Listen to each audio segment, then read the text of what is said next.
Mbote na balandi ya émission Congo na biso et sengo na biso eza lelo ya koyambela bino mwana mboka Thierry Mbuze na plateau ya Congo na biso na epenza tokosola maïman ezota la politique ya mboka na biso maïman ezota la parti MLC parce que aza moko na kati ya MLC mbote na yo Thierry Mbuze. Mbote ndeko France. D'accord. Et tu rappelles na baimboka que ozalaka ancien conseiller na présidence hein, sous 1+4 na bureau ya ndeko président Jean-Pierre Bemba puis ozalaka les sous comment on dit donc ozalaka les sous ministre provincial ya Équateur de 2009 na 2011 et les sous ozalaki député na Libenge hein. Libenge na Équateur. Libenge bon, lelo tokoloba eza sud Ubangi. Ndenge bakabola baetuka. Voilà. Eza sud Ubangi. De 2016 à 2018. 2006. 2006 à 2008. 18. À 2018. Oui, ah, on a député Kobanda 2006. Oui, parce que biso ba député provinciaux, ba ça la biso élection à Sikate.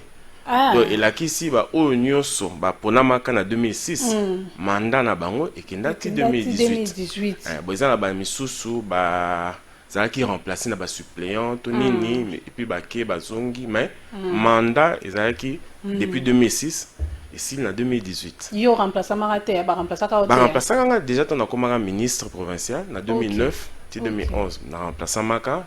Après, et puis moi poko so pezalaki tozonga te parce que mibeko ya liboso constitution liboso le ba ke soko longwe au père de mandat ensuite ba ko revoir en 2011 yango monaka ba ministre mingi o baza ba député to ba sénateur ceux qui musala ya gouvernement siri azongi ibonga na ye donc biso pe to bundanaka na lolenge wana tango yo polongwa ki ministre oui, kozongela pe bonga na yo. Biso tozonga imbala moko te parce que problème c'est posa ki que constitution lobaki que ba o ba longwaka avant ba ko zonga te. Bon entre temps biso musala ministre sili presque tango lona ba modifier constitution. Donc c'est quoi est-ce que tozalaki favorable ou non favorable ne loko wana eloko sala ki umelaka pona tozonga. D'accord. Suka tozonga parce que biso to kenda ko fungola assemblée provinciale na sud Ubangi na Gemena.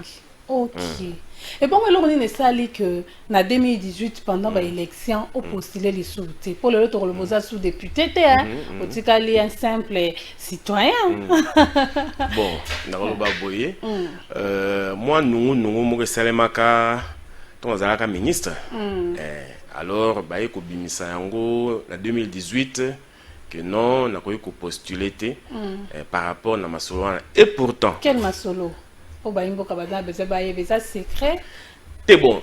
Moi, problème est bimaka na niveau gouvernement provincial. Nazalaka na kati moko wana na zomi otozalaka. Bon, et ça là qui que tango basali remaniement nazalaki suna kati te. Et puis on a moi poko so bimaki et maingati na niveau justice. Bon, c'est quoi et ça là qui que. Wana 2018. Té wana 2011. Alors après wana et ko créer ba nungu misusu mais makambe bonganga nango parce que elo nga na kamoka na 2015. L'État congolais prévoyait ka organisation d'élection provinciale. To postulaka to tikaka makambo nyonso pe batikala ko invalider ngati lo mokote.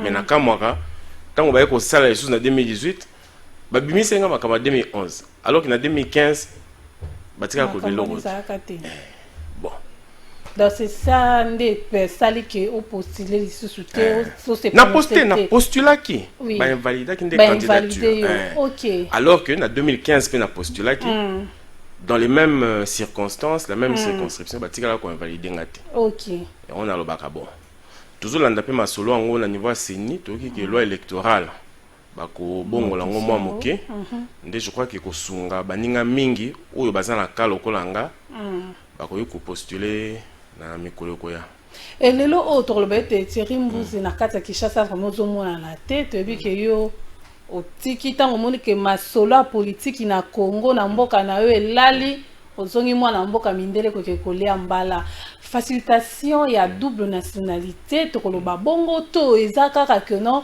bolingo penza ya mboka ezalaka te oyaka kaka soki omoni ke non intérêt na yo eza na Congo soki intérêt eza te ozongi epa mindele te ezali boye oyebi mpona kosunga Congo eza kaka te ozala député to ozala ministre voilà kosunga mboka na yo na lolenge ebele bon tango mikakatano ya 2018 wana ebimi tolobaki ke toza quand même disponible mpona kosunga mboka bon batiaki biso kate sikoyo mpe biso mpe tomilobi mais toza mpe na mayele mpe makanisi mpe makoki ya kosala misala mosusu mpe na bamboka misusu parce que toza badéputé toza baministre toza boye mais toza mpe bachef de famille baparents voilà. Donc il faut tout travailler.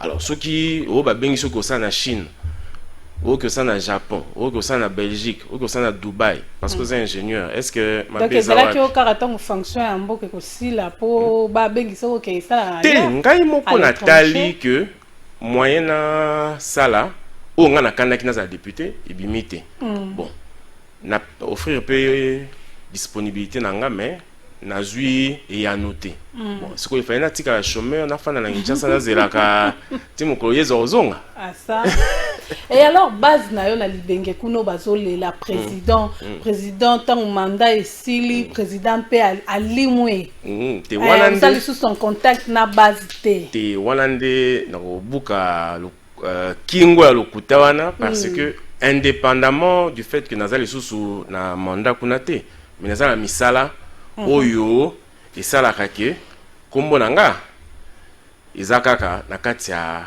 makanisi na mitema ya bato donc est-ce que okitaka pe depuis mandat na yo esili osozwi mwa temps mpe ya kokita na libenge kuna kokende kosunga ndenge obandaka kosala kala mpo bino tomonaka bozelaka kaka ntango olingi opostule oke kuna otiki mwa polo mwa liputa wana nde kopesa bamama bassin bokende na boulangerie bozwa mapa mais après ça bolimwaka population base na bino est-ce que depuis tout ce temps ozwi déjà likanisi ya kokita kuna oso tosokiti déjà kuna mpona kosunga base to bozosolaka na nzela ya singa nga nakitaki na 2019 mbala suka ok mais lokola nazosala na mboka mindele bokoyeba ke likambo ya covid ekangaki bato ebele bafrontière banini ekomaki mwa kokoso kosala badéplacement c'est comme ça que 2020 nayaki te mais ta 2021 oye mais oleki te nanu naleki te nanu naleki te mais okomi déjà ngonga kozonga bongo ata kozonga mais naza nanu et puis misala oyo natika kuna yango nde eza plus important bato bazosala bilanga bato bazofutama pardon bazosungama donc na bekole banini na kombo na nga donc nazala physiquement to te mais misala ezosalema na kombo na nga mpe na nzela singa tosololaka. Ok. Tout le belakasi, lelo MNC parti oyo zali na kati, lelo MNC na kati ya Union Sacrée. Est-ce que boza heureux ya ko adhérer na kati ya Union Sacrée to parti eza penda na esengote? Te MLC bon, naza porte-parole à MLCT, mais naza koloba en tant qu'individu. Ou nayebi pe ndenge etambolaka moi makanisi ya bakonzi ya parti. Nayebi que souci à mon konzi à parti na baninga nyo sankati ya parti za ki mboka ekende de l'avant. Voilà. Donc opportunité nyo so ko pesa mela biso que to tia maboko pona mboka ekende de l'avant. To ko boya ngote. Parce que biso to ba ke mboka za biso nyoso. Mboka za biso nyoso mutu amutana makanisi na lolenge ya mboka ekende. Mais objectif final ezaki mboka ezala malamu bande kwa mboka bazala malamu makanyo setambola bien. Yango wana lokola epesa melaki parti na biso nzela que tokoki kokota totia mwa maboko pona nini te. Ok. Et ce qui parti ekota kité tout ça nous parti à côté de yo moko individu de yo moko ndeko Thierry ozwata likanisi ce qui parti kende kokota na Union Sacrée. Est-ce que yo ngaki penzo kende ko s'adhérer na Union Sacrée? Bon, Union Sacrée ndenge baza ko lakisa ngo eza juste likanisi ya kosangisa bana mboka bauta loboka mwasi loboka mobali me bozala elongo moko pona kosunga mboka nzoka nde biso makanisi tozalaka nango déjà bandaka Okay. Yango na ebisio na 2018 tango na bimaki te. Mais elobi te ke nakangaki maboko to nakangaki motema mpona mboka. Nalobaki soki misala ekozala na mwa mayele moke naza nango na mwa expérience naza nango eke balobi ke nakoki koya kosunga nesika oyo to nesika oyo nde nasala. Ok. D'accord. Par rapport position nini parti bozalango par rapport il y a désignation il y a animateur il y a sénile. Position ni bino bozalango. Bon, nayebi que désignation wana eza na ba règlement eza pe na mibeko oyo esi lobby lolenge nini esengeli salema. Bon, problème siko eza batu bango moko kuna na kati oyo basi baponami pona bango nde siko babimisa ba animateur wana bango nde bazokana te. Okay. Eza lisusu likambo ya ba parti te ya MLCT ya UDPS te. Eza nde bango moko na kati wana ba confession nde faut ba yokana parce que lobby bien consensus, c'est-à-dire boyokana pona kobimisa moto. Donc si longtemps 2023 eza kalaté ba élection il faut ça la main mais ceux qui koyokana ezate na kati ya seniti na siko ba ko désigner vraiment ba animateur te na ndem to ko profiter nango ndeko Félix Tshisekedi da kuma sune bongana po seni nde faut ezala e fanda po élection ekende na 2023. Bon, ye aza na likambo penza ya koloba wana te parce que ye mutu aponaka bato wana te. Ye ayebi ke bako pona bato moko boye bako sala musala ya maponami. Donc soki esalami ke indépendamment de sa volonté bato wana baza ko traîner et kozala faute na été. OK. Et MLC na 2023 azo lukana ninda zala candidat président bozo viser les sous zala de Félix Tshisekedi ya bino boza na kati ya union sacrée pour to monete moi ba parti belo za na kati ya union sacrée baza déjà kolobete na 2023 bango déjà basi ba bimisi ndeko Félix Tshisekedi la kozala président na bango na 2023 et bino MLC pe bona kati ya union sacrée bozo penser déjà nango 2023 ezala rendre ndeko Félix Tshisekedi to bata moto mosusu na place na ye. 2023 eza musika te mais eza pe lobité na minute oyo souci eza tout bongisa bolamu ya baimboka oyo parti eko décider soki ba décider que tout songa président actuel tout soutenir ye to ko se plier c'est-à-dire to ko za cohérent parce que tout ça na kati soki parti le bongo. Monsieur parti l'obité de Yomoko qui peut soutenir de Félix Tshisekedi 2023 azalara président de la République ce qui peut être obito chana parti à côté to lobela de Yomoko ce qui candidat mosusu azalité lokola ye ndenga zo sala misala tozo mona moi bilembo ce qui mosusu azalité pourquoi pas te soutenir ye. D'accord. Et ça, la rabino ndeni na kati ya MNC, président Jean-Pierre Bemba Otomoni hier qui sous jamais kozala candidat président na mboko vu que azalaka arrêté par CPI et katela ki ye loi moko ya ko jamais ko postuler. Et ça, la rabino ndeni nini. Bon, passi parce que vous allez qui n'a besoin hier Jean-Pierre Bemba à la présidence de la République. Oui, ezala ki posa ya bana mboka ebele. On est dans la 2006, hein, 2006, tu yebi ndenge maponami yango elekanaka et puis au pays landaka sima tu yebi et ça la biso motema pasi mais tu koloba te que jamais plus jamais akozalaka président parce que soki mibeko o to bengi loi électorale ezui mo ba modification mais c'est l'électoral wana kozwa kali susu ba modification ngo lelo yo wana nde ba ponami oyo baza na législature oyo nde bako décider parce que bango nde moto bako apporter ba réforme oyo esengeli na loi électorale mais likambo lobi ezaka kapo na président Jean-Pierre Bemba te eza na bato belé baza frappé na kawana yango wana esengeli penza que moi réforme moi retouche ezala côté wana parce que beaucoup ko exclure mutu vine mobimba te et surtout ta na kanae to yebike afandi mbula zomi ya ofele parce que après wana abimaki bon ba ekoloba likambo subordination de témoins d'accord mais soko purger peine na yo en tout cas na yebike mibeko ezalaka bon soko purger peine na yo ozali susu na nyongo na société te alors bakoki koécarte yo te libela donc on est komi okola oza kopurge bapeine mibale ososaleli yango boloko mais ofandeli yango subu moino mobimba eza na sens moko te loi ezalaka mpona kosala équilibre mpona kotia kimia donc yango wana toza na kondima ke eloko moko kosalema mpona kokitisaka me mitema ya baninga. D'accord. Alors, tout le bela sur loi ya Noël Tiani, on a proposé qui sur Congolité, bino MLC, bodigera en nini de yomoko nanu, plus na rotana no MLC à côté, plus yomoko proposition à loi na Noël Tiani. Comment on digérer en haut? Bon, à titre individuel, nazolo ba pona ngai, nazomona tina loi wana te. Pona nini parce que na mibeko na biso, soko koti na article 10 ya constitution.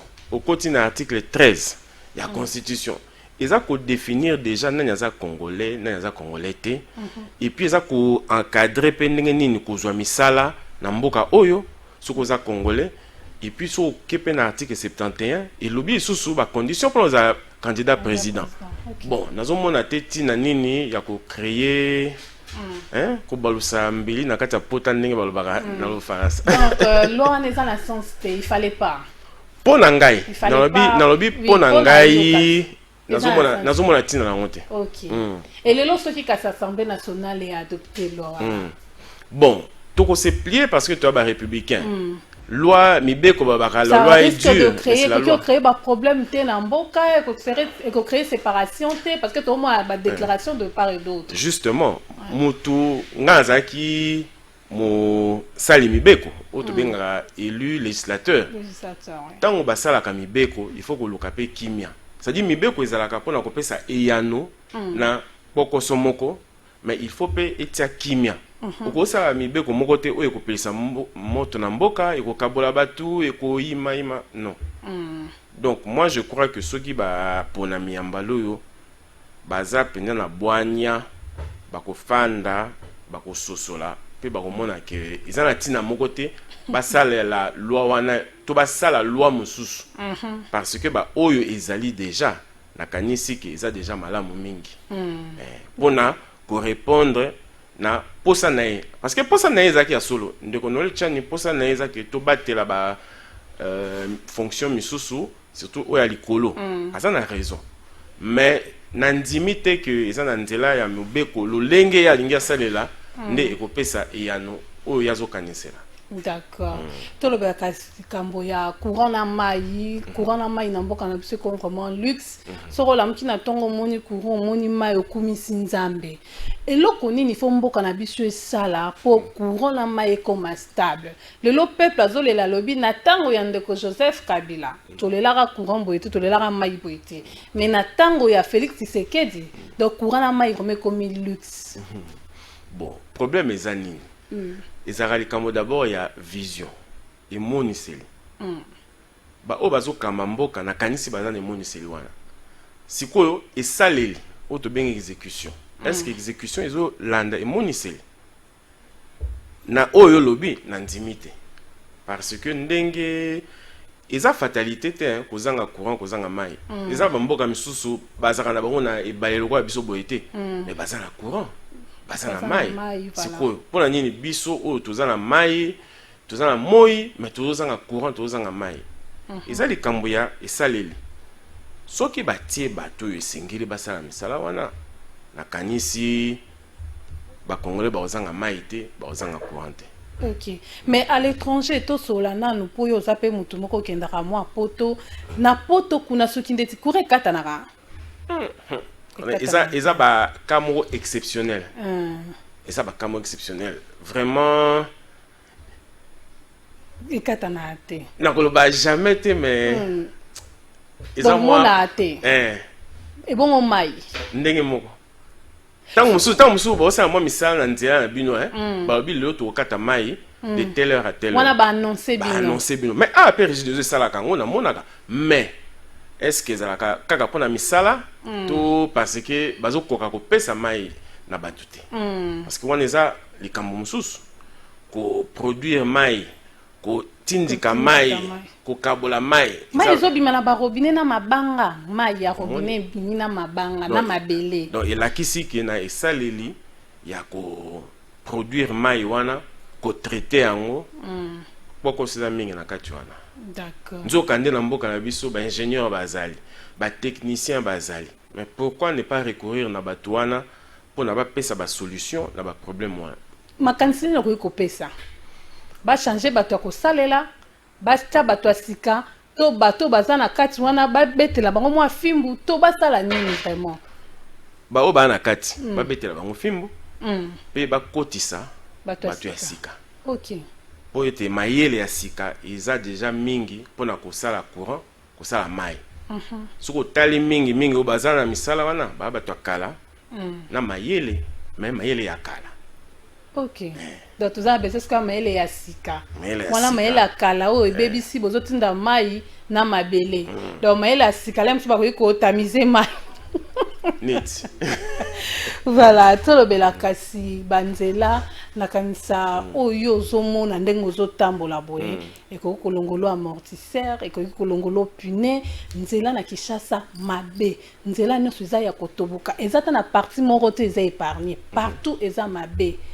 Gouverneur a vu la Kinshasa azosala musala to azosala musala te lelo pepe kongola komi tuna est-ce que ce qui Congo ezotoboka banzela ezokufa eza musala ya gouverneur to eza musala ya nani ya peuple yo moko atelema na nzela zipa libulu.